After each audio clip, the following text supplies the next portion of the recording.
नमस्कार, आप देख रहे हैं सी न्यूज़ भारत और मैं हूं आपके साथ ज्योति अरोड़ा। वक्त हो गया है अलीगढ़ बुलेटिन का, तो आइए शुरू करते हैं खबरों का सिलसिला।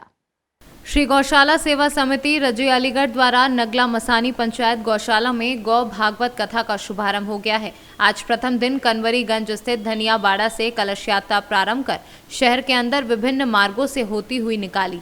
यात्रा का उद्घाटन हरी झंडी दिखाकर कथावाचिका कृष्णा प्रिया संघ के विभाग प्रचारक जितेंद्र कुमार एवं कालीचरण एवं ट्रांसपोर्ट संयुक्त रूप से किया गया।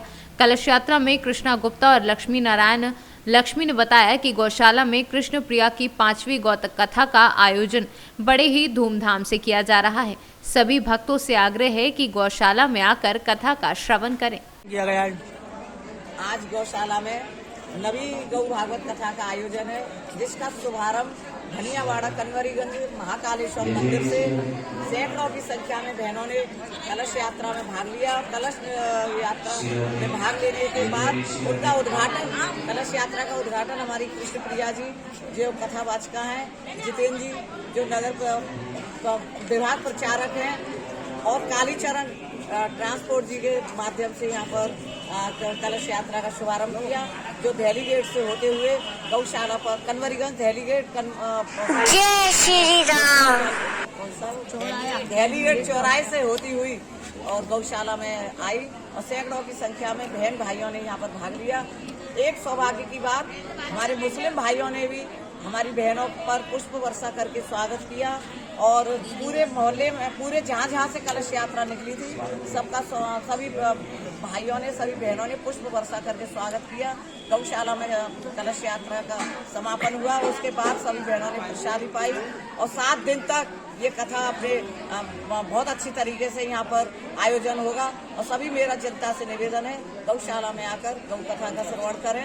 और आज भी प्रथम दिन 2 बजे से कथा का शुभारंभ होगा, जो अमृत वर्षा गौ की महिमा का करेंगी हमारी बहन कृष्ण प्रिया जी। और मैं सभी बहनों का, सभी मातृशक्ति का, सभी भाइयों का धन्यवाद देना चाहूँगी जिन्होंने यहाँ पर कलश यात्रा में भाग लिया और सभी बहनों के लिए बहुत बहुत आभार, बहुत बहुत धन्यवाद। और कृष्णा गुप्ता जी ने विशेष सहयोग दिया। अलीगढ़ से सीनू संवाददाता संजीव शर्मा की रिपोर्ट। अलीगढ़ अखिल भारतीय विद्यार्थी परिषद अलीगढ़ महानगर के द्वारा महानगर छात्रा सम्मेलन छात्रा स्वाभिमान यात्रा का आयोजन किया गया। कार्यक्रम का शुभारंभ सखी बाल सेवा सेंटर के अधिकारी सीमा बाल संरक्षण इकाई के अधिकारी सीमा सिंह, HP इंटर कॉलेज की प्रधानाचार्य अर्चना वाशने, प्रांत छात्रा प्रमुख अवनी यादव, प्रांत मंत्री बलदेव चौधरी, C2 प्रांत सह छात्रा प्रमुख शिवानी पचौरी, महानगर मंत्री अंकुर शर्मा, कार्यक्रम संयोजक आरोही ने संयुक्त रूप से दीप प्रज्वलित कर कार्यक्रम का शुभारंभ किया। मुख्य अतिथि सखी बाल सेवा सेंटर की अधिकारी सीमा अब्बास ने छात्राओं को संबोधित करते हुए कहा कि यदि छात्राओं को अलीगढ़ महानगर में कैसी भी समस्या आती है तो उसे टोल फ्री नंबर 181 पर कॉल कर सकते हैं। सरकार ने सखी बाल सेवा सेंटर जगह जगह इसलिए खुलवाए हैं कि महिलाएं या उनके परिवार जो अपनी समस्या पुलिस को बताने में डरते हैं, वह पुलिस के पास ना जाकर सीधे सखी बाल सेवा सेंटर में अपनी समस्याएं बताएं और उनकी समस्याओं का समाधान होगा। जिससे छात्राओं की वो हीरालाल बारे सैनिक कॉलेज से शुरू होकर हाथरस अड्डा, वहाँ से दुबे के पड़ाव होते हुए धर्म समाज कॉलेज से रामलीला ग्राउंड में उसका समापन हुआ, जिससे वहाँ की जो छात्रा बहन है सभी विद्यालय की वो आत्मनिर्भर बन सके, अपनी आत्मरक्षा पर डिपेंड हो सके खुद के ऊपर। शिवानी पचौरी, प्रांत से छात्रा। अलीगढ़ से सीनू संवाददाता संजीव शर्मा की रिपोर्ट। अलीगढ़ श्री ब्रह्मानंद क्रांतिकारी परिषद के पदाधिकारियों ने एक प्रेस वार्ता के दौरान बताया कि त्रयोदश अखिल भारतीय मैथिल ब्राह्मण अधिवेशन श्रीमद ब्रह्मानंद इंटरमीडिएट कॉलेज प्रांगण में प्रातः 8 बजे यज्ञ हवन से प्रारंभ होकर शाम 6 बजे तक संपन्न होगा। कार्यक्रम 2 सत्रों में चलेगा। प्रथम सत्र 8 बजे से दोपहर 1 बजे तक तथा द्वितीय सत्र 1:30 से 6 बजे तक चलेगा। अधिवेशन में मिथिला कुंज वृंदावन के महामंडलेश्वर तथा प्रतीक वृंदावन आश्रम के पीठाधीश्वर आजीवन ब्रह्मचार्य व्रत का पालन करने वाले श्री किशोरी शरण जी महाराज विशिष्ट अतिथि के रूप में उद्बोधन करेंगे तथा मुख्य अतिथि के रूप में अयोध्या में निर्माणाधीन भव्य राम मंदिर के भूमि पूजन हेतु मुहूर्त निर्धारण करता तथा यजमान भारत के प्रधानमंत्री नरेंद्र मोदी द्वारा पूजन के मुख्य पुरोहित मैथिल ब्रह्मानंद विद्वान ज्योतिषाचार्य पंडित गंगाधर पाठक भाग लेंगे। इसके अतिरिक्त अधिवेशन में स्थानीय व अन्य प्रदेशों से आए हुए मैथिल विद्वान अपने विचार रखेंगे। वार्ता की गई है, क्या है पूरा मैटर? ये कल दिनांक 19 दिसंबर 21 को रविवार को श्री ब्रह्मानंद क्रांतिकारी परिषद द्वारा, जो कि हमारी 41 वर्ष पुरानी परिषद है, इसके 42वां वर्ष शुरू हो गया, उसके तत्वावधान में त्रयोदश कार्यक्रम में इसके 3 वर्ष बाद हमारा एक अधिवेशन होता है। वो अधिवेशन इस बार चौथे वर्ष में हो रहा है, कोविड की वजह से एक बार लेट हो गया, तो ये अधिवेशन उसमें हो रहा है। सुबह कार्यक्रम इसका 8 बजे से हवन द्वारा होगा, हवन यज्ञ के द्वारा इसकी शुरुआत होगी, शाम 6 बजे तक चलेगा ये कार्यक्रम। 2 सत्र होंगे, प्रथम सत्र 1 बजे तक चलेगा, उसके बाद शाम को दूसरा सत्र 6 बजे तक चलेगा। प्रमुख रूप से हमारे इस कार्यक्रम में आजीवन ब्रह्मचर्य व्रत लेकर जो पालन करने वाले किशोरी रमण जी हैं, मिथिला कुंज के, तो वो इस महामंडलेश्वर हैं, वो इस कार्यक्रम में पधार रहे हैं। बहुत बड़ा सौभाग्य का विषय है कि हमारे बीच ऐसे व्यक्ति आ रहे हैं, और उनको मैं तो सभी लोगों से कहूँगा कि आएँ और उनको सुने। बहुत बड़ा ज्ञान मिलता है ऐसे लोगों के बीच में सुनने के लिए। दूसरे हमारे एक वृंदावन से गंगाधर पाठक जी हैं, आदरणीय पूजनीय, इनके विषय में जितना कुछ कहा जाए वो कम है। पाठक जी ने जो हमारे अयोध्या मंदिर बन रहा है, उसका भूमि पूजन, उसका समय और तारीख इन्होंने ही निकाल के दी है, उसको तय किया है, उन्हीं के द्वारा तय हुआ है। और कार्यक्रम का उद्देश्य क्या होगा और कार्यक्रम कहाँ पर आयोजित होने जा रहा है? मैंने शुरू में बोला ना, एसएमबी इंटर कॉलेज ब्रह्मानंद क्रांतिकारी परिषद का जो कार्यक्रम है। उद्देश्य क्या होगा? जो कार्यक्रम का उद्देश्य तो हर 3 साल के बाद हम कार्यक्रम कराते हैं। कार्यक्रम में हमारे यहाँ कम से कम 14 जिलों से यहाँ अतिथि के रूप में लोग आएंगे हमारे पास। सभी को अपने अपने विचार रखने का मौका मिलेगा। प्रमुख रूप से हमारे यहाँ 2 व्यक्ति आ रहे हैं, इनको मैंने बोला, दोनों, उनको समय दिया जाएगा। वो अपने अपने विचार, उनके विचारों से इतना ज्ञान का भंडार है उनके पास कि हम सोच भी नहीं सकते। उनके कितना भी टाइम आप दे दें, कितने भी वक्त बैठ लें, उनके पास भंडार है ज्ञान का। तो वो ऐसे व्यक्ति जो अलीगढ़ आ रहे हैं, 2 सत्र में ये कार्यक्रम चलेगा, चलता रहेगा कार्यक्रम। इसमें मुख्य रूप से दूसरे सत्र में हमारे यहाँ एक अलीगढ़ से सीनू संवाददाता संजीव शर्मा की रिपोर्ट।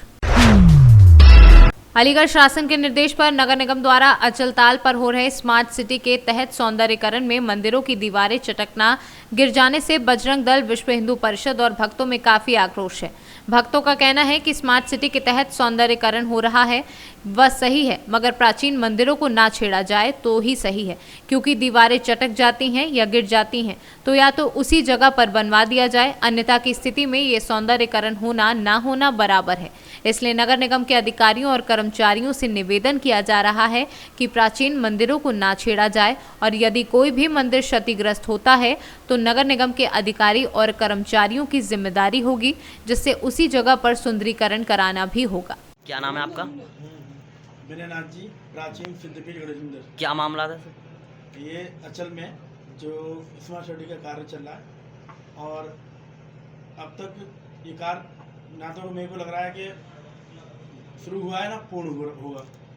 और इसमें जो कार्य चल रहा है, जेसीबी महाबली के माध्यम से जो अबाध धमक होती है उसमें डेली की हमारे यहाँ मंदिर में घटना रहती है कि डर लगता है कि ये चल के इसमें काम चल रहा है कि मंदिर कभी गिर ना जाए। और वही घटना रात्रि में 2:10 पे हुई है। तो इसमें ये ऊपर की छत बैठ गई है मंदिर की, नीचे परिक्रमा मार चटक गई है, कुछ ये दीवार थोड़ी क्रैक हो गई है, ये पीओपी जैसे कि आप देख रहे हैं गिर चुकी है। और यही घटना दिन में होती तो बहुत बड़ा हादसा होता किसी भक्त के साथ में। और ये तो रात्रि की बात है, और ये भक्त आए हैं, ये डेली के आने वाले हैं, ये बताएंगे आपको। जी भैया, आपका क्या नाम है? मेरा नाम नीरज वर्मा है। जी, क्या कहना चाहेंगे आप? मैं यही कहना चाहता हूँ, स्मार्ट सिटी का जो कार्य चल रहा है, जो अच्छी बातें चल रहा है, ये स्मार्ट सिटी अचलताल सरोवर के से चल रहा है, लेकिन ऐसा ना करें कि मंदिरों को कोई हानि पहुँचे। अच्छा, ऐसा कार्य करने से भी बेकार है। कार्य सही करें, तरीके से करें। अगर किसी चीज़ पे हानि पहुंचती है तो उसका आप न्यू निर्माण कराएं, ठीक है। ऐसा नहीं हो कि आप तो अपना निर्माण कराएं और मंदिर छत्रीग्रस्त हो जाए, जैसे कि अचल सरोवर हमारा महादेव जी मंदिर पहले गिर चुका है कुछ टाइम पहले। इस बात को भी समय हो गया, उसकी तरफ भी किसी ने ढंग से ध्यान नहीं दिया। अब हमारे गणेश मंदिर की भी स्थिति कुछ ऐसी बनती जा रही है। अचल गणेश मंदिर में दीवारें चटक चुकी हैं, फर्श चटक चुका है, मंदिर की छत जो है गिर चुकी है रात को 2:10 पर। अगर यही घटना दिन में होती तो हो सकता था कि कोई घटना हो सकती, किसी के ऊपर ये लेंटर गिर भी सकता था। ऐसी कोई बड़ी बात नहीं है, क्योंकि रोज़ मंदिर खुलता है, रोज़ भक्त दर्शन करने के लिए आते हैं, रोज़ परिक्रमा देते हैं। और हमने अभी तक जिन जिन लोगों को सूचना दी है, अभी तक किसी का कोई अभी तक यहाँ प्रस्थान नहीं किया है किसी ने, और सबने आश्वासन दे देकर और इस समय को आगे के लिए बढ़ा दिया है। तो लेकिन हम ये चाहते हैं हमारी बात हमारे योगी आदित्यनाथ मुख्यमंत्री तक पहुँचे और इस कार्य को मंदिर का न्यू निर्माण कराए। और जो भी नफा नुकसान इसी गणेश मंदिर से ही मतलब नहीं है। हम ये चाहते हैं जिस मंदिर का भी, किसी भी दुकान का, किसी भी घर का कोई भी नुकसान हो तो नगर आयुक्त देखें इस चीज़ को। हमारी आवाज़, हम ये चाहते हैं कि ये कार्य हमारे विधायक जी के संज्ञान में चल रहा है, विधायक जी भी इस पर ध्यान दें। हम ये नहीं चाहते हैं। अलीगढ़ से सीनू संवाददाता संजीव शर्मा की रिपोर्ट। अलीगढ़ पहुंची वैशाली एक्सप्रेस ट्रेन में एक महिला की संदिग्ध परिस्थितियों में मौत से हड़कंप मच गया है। प्राप्त जानकारी के अनुसार बिहार के मुजफ्फरपुर निवासी करीब 50 वर्षीय मरियम खातून नाम की महिला गाजियाबाद में अपनी किसी रिश्तेदारी में शादी समारोह में शामिल होकर वैशाली एक्सप्रेस ट्रेन द्वारा घर लौट रही थी। इसी बीच मरियम ट्रेन के अंदर धक्का मुक्की में गिरकर बेहोश हो गई। मरियम के साथ उसकी 2 मुकबदिर बेटियां व 2 बेटे भी सफर में मौजूद थे, जिनमें से एक बेटा मोहम्मद एजाज दिव्यांग है। एजाज का आरोप है कि उसकी मां की ट्रेन में सफर के दौरान भीड़ के बीच धक्का मुक्की में गिरने के कारण मौत हो गई। इधर सूचना अलीगढ़ रेलवे स्टेशन पर जीआरपी को हुई तो मरियम के शव को उतारकर डॉक्टरी परीक्षण कराया गया और शव को पोस्टमार्टम के लिए भेज दिया गया है। नाम क्या तुम्हारा? मोहम्मद एजाज। मोहम्मद एजाज जी। इनका क्या नाम है? मरियम खातून। क्या हुआ इनके साथ? इनका बेटा हुआ, इनका लड़का हुआ बड़े वाला। अच्छा, कहाँ से चले थे तुम? गाजियाबाद से। कहाँ के लिए जा रहे थे? मुजफ्फरपुर। क्या कंडीशन पता लगी, कहाँ पता लगी तुम्हें, कौन से स्टेशन पे? उसी स्टेशन से पता लगा। कौन से स्टेशन से? गाजियाबाद से। गाड़ी खुला है उतने में बस। गाड़ी खुला मतलब? गाड़ी जैसे वहाँ से चढ़े, भीड़ था, भीड़ में बस उसके बाद हम लोग थोड़ा भीड़ में धक्का ये होते हुए जब ये गिर गए, बोलने दो, ये गिरी हुई थी तो उसके बाद मैं थोड़ा मेरा हाथ फंसा हुआ था। मैं जब सीधा हुआ, मैं पूछा क्या जगह मिला, तो बोला बाजी गिरी हुई। जब तक मैं साइड करके अंदर गया, उसके बाद गाड़ी तो एकदम रफ्तार पकड़ ली। तो क्या बीमार थी ये? बीमार उमार नहीं थे, अच्छा खासा बातचीत करते हुए हम लोग। भीड़ भाड़ थी ट्रेन में? भीड़ बहुत। तो मतलब कैसे हुआ, कुछ जानकारी मिल रही है? क्या भीड़ की वजह से हुआ, क्या धक्का लग गया, क्या हुआ? भीड़ में है ना, पूरा आदमी पे आदमी धक्का में चल रहे थे। मैं तो खुद नीचे गिर जाता ट्रेन। कौन सी ट्रेन थी? वैशाली। कितने बजे की बात होगी जब गाजियाबाद पे रहे होगे आप? एक मिनट इन्हें बोलो तो। गाड़ी कितने बजे आया था? 9:24 में गाड़ी आया था। 9:24 में। 9:24 टूटता वहाँ से। किस तरह केस आया जो ट्रेन से आया है?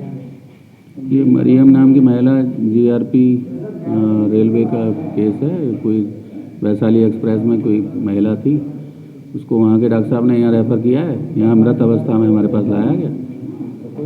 अब बाकी पोस्टमार्टम के लिए या पुलिस कार्रवाई के लिए जो भी अग्रिम कार्रवाई होगी उसके लिए लिखा जा रहा है। परिवार का कुछ बताया गया? हाँ, बता रहे थे कि बेहोशी में थी कुछ ये। बाकी मेरे सामने तो मृत अवस्था में लाया गया, बाकी पुलिस विवेचना करेगी। अलीगढ़ से सीनू संवाददाता संजीव शर्मा की रिपोर्ट। अलीगढ़ बुलेटिन में फिलहाल के लिए इतना ही। देश और दुनिया की तमाम बड़ी खबरों के लिए आप देखते रहिए सी न्यूज़ भारत।